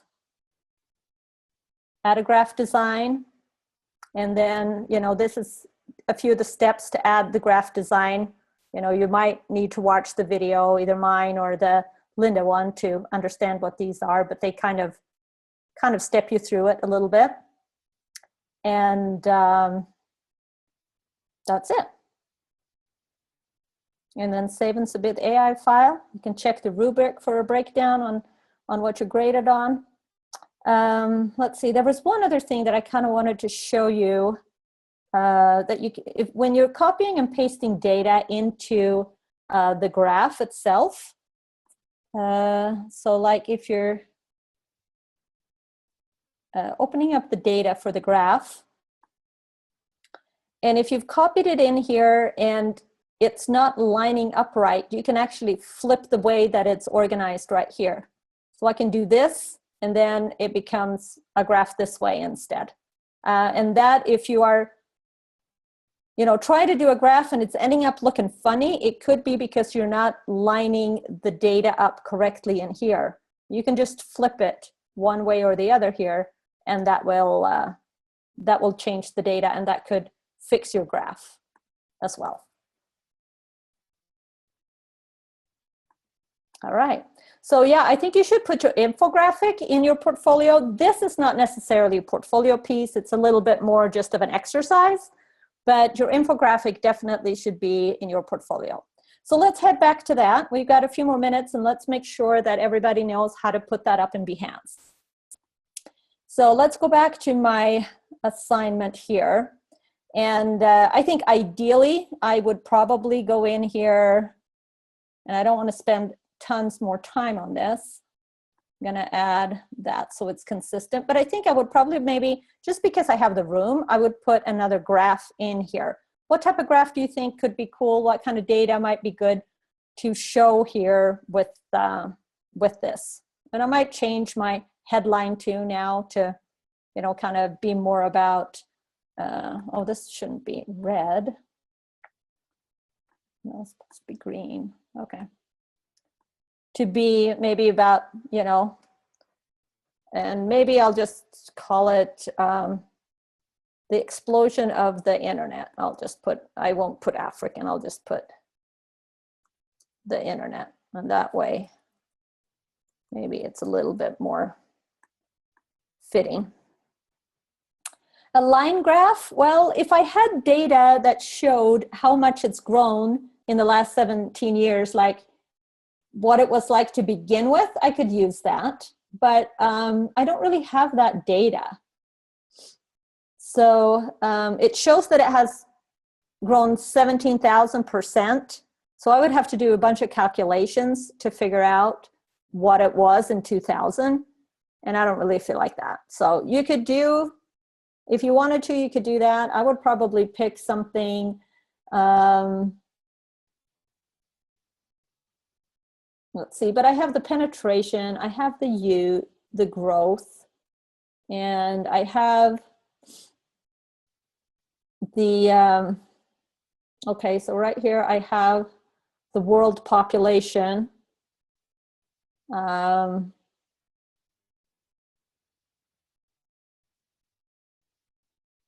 maybe is there a data about how many people in the world, let's see, world population,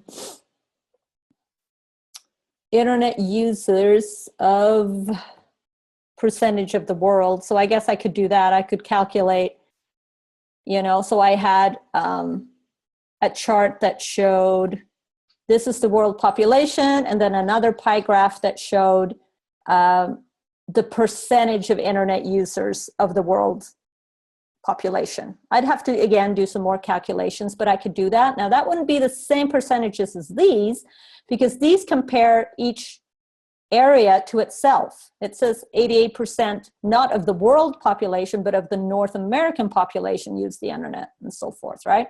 So if I wanted to have another circle that showed internet usage in a world balance, oh, it would kind of be like this though, wouldn't it? It would be like this. Yeah, internet users in the world by region. So then I could take these percentages and I could make a chart like this that fits in with this. And maybe that's what I would do to finish it up. But let's pretend that I'm done, and let's see how I would upload this to Behance, okay? So saving my Illustrator file, first of all. And I've just saved it as week 2. Of course, I would save it with a better name. We're gonna save it as a PDF for my submission. So let's go back to our assignment.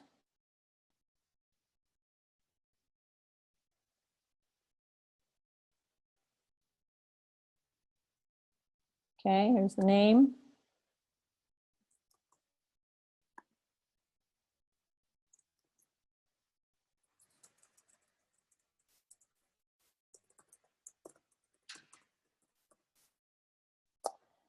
Okay, and I'm going to save that as a PDF.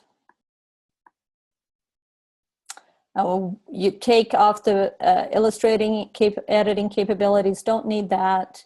I want to turn off the layers if I had any hidden layers or anything like that, because then it's going to look weird. Make sure I don't have marks and bleeds, and I want to see what it looks like, so I want to make sure I check that. Save the PDF. Okay, there it is. Still need to make that part, but we'll just use that for now. And then I'm going to go back to my Behance likes JPEGs. So I'm going to go back to my Illustrator file, and I'm going to export for, save for web. You can do export for screens or save for web, whatever you feel most comfortable doing. And so I'm just going to, you know, kind of do pretty good quality JPEG. Seems like that's about right. And save that one, optimized. And I can hear, when you put it in Behance, maybe you want to call it something else. I'll call it Internet Infographic.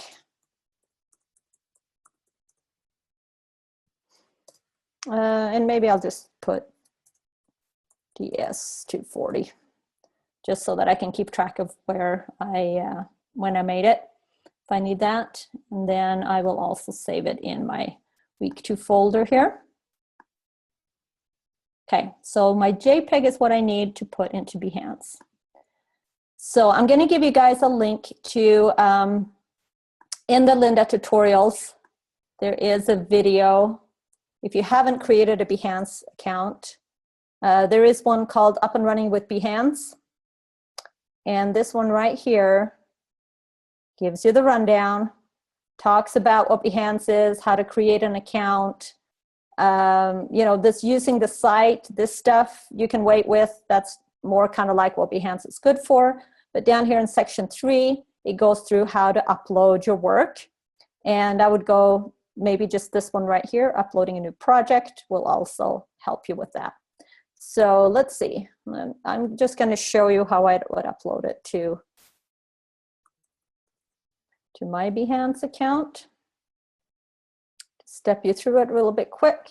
Okay, so here's my Behance account, and I have to be logged in to my account to be able to do anything to it, to upload it or anything. So you need to be logged in with your Adobe ID. You want to use that same one that you had for your school account. So it's connected to your what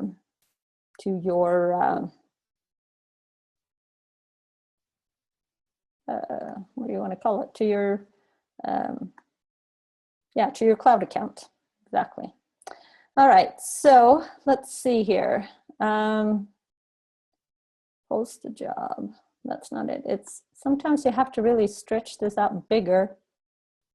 I don't know why it's not showing up my upload box. Hold on.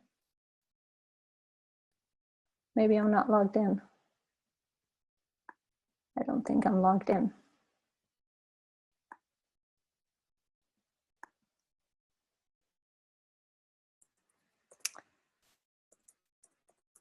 I hope I remember my password. I don't know why I got signed out. Let's see. Nope, that wasn't the password. Hold on. Look up my password. How annoying.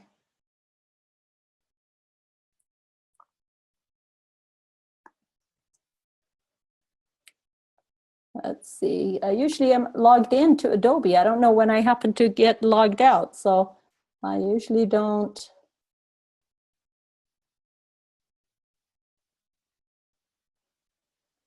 Okay, that's what I thought.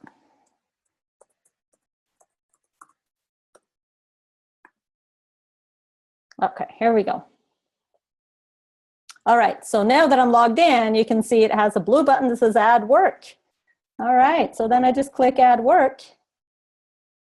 And I just go over here and grab my, you can, you know, cruise for files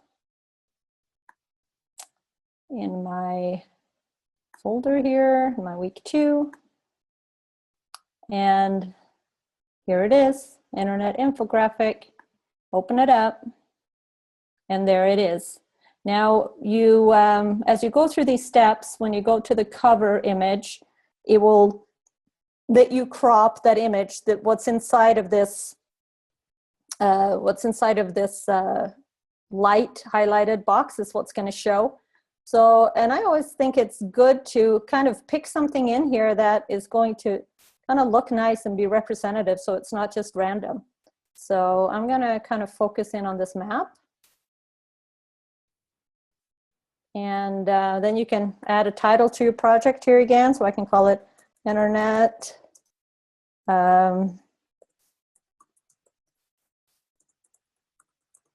okay. And there we go. Oh, I don't want to add something. Let's see. So next, I have to scroll down.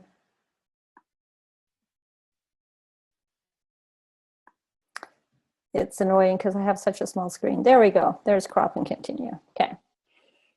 And then you want to add a few little settings to this right here. You can put school project under here if you want to, or what tools you've used. That's always good to show. So I used Adobe Illustrator, right? And you don't really need to worry about too many of those things. So we'll save that and then save it and continue it. Crop and continue. Okay, publish. Oh, that one's required. So I will put under here graphic design. There we go. All right, I'm not going to promote it right now, but now if I go back to my profile, there it is. And so now my instructor can take a look at it, and you just copy your Behance link like so, and that's what you email to your FPA or your advisor, your AD or your FPA. And then if you copy me in that, then I'll know that you did it. Okay, Lori's wondering, do you use every region listed for the assignment? Okay, I'm not sure what you're referring to here, because this is the assignment, this is the infographic. You're choosing whatever sections you want to do. If you want to do US, North America versus Europe, you're doing that. If you want to do all of Asia, you do that. If you're comparing the whole world, you do that. That's the story that you decided in week 1. The assessment only deals with the solar energy. Okay? Or not the solar energy, the different graphs. So the energy consumption you have to do, then you pick either solar or wind for this graph and this graph. Okay, so it's different data for the assessment than it is for your infographic. Does that make sense? Just because this data right here is specifically works with one type of graph and not the other. So that's really one of the biggest tests here, is to see that you understand which type of graph should be used for what kind of data. Okay. All right, so hopefully then you guys are ready to go. I think I actually kind of really walked you through this assessment, but I know that these tools can be confusing, and so the ultimate goal is here for you guys to understand how they work. And so I hope that this helps you understand how they work. Now, if you're like me and you don't use this tool every day, which you probably don't, next time you run into it, you might need to refresh yourself and figure out how it works again, because we don't remember all of these things all the time. So if you're not making graphs all the time, you probably will have to do a refresher, but at least you know it exists, right? So now, if you're ever told to create some of these graphs, what could be some type of job that you would get as a designer where you would need to show a bunch of graphs? Can you think of something?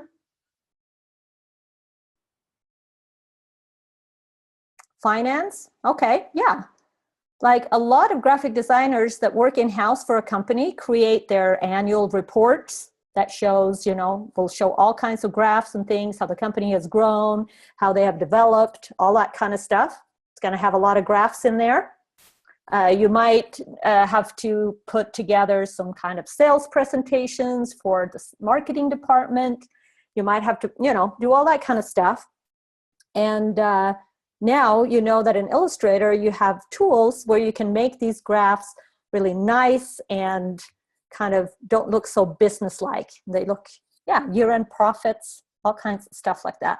And now you can make them look nice and cool and aesthetic instead of just looking like kind of a boring Excel graphic.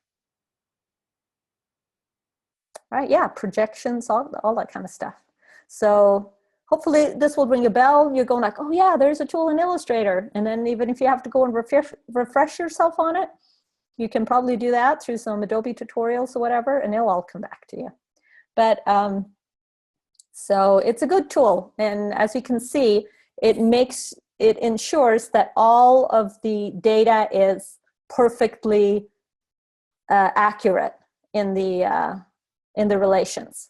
So you don't have to sit there and try to calculate out, you know, how tall should this be? How big should this pie section be right here? Which, you know, would be kind of complicated, a lot more complicated than putting things in there. And if you go in here and change some of this data.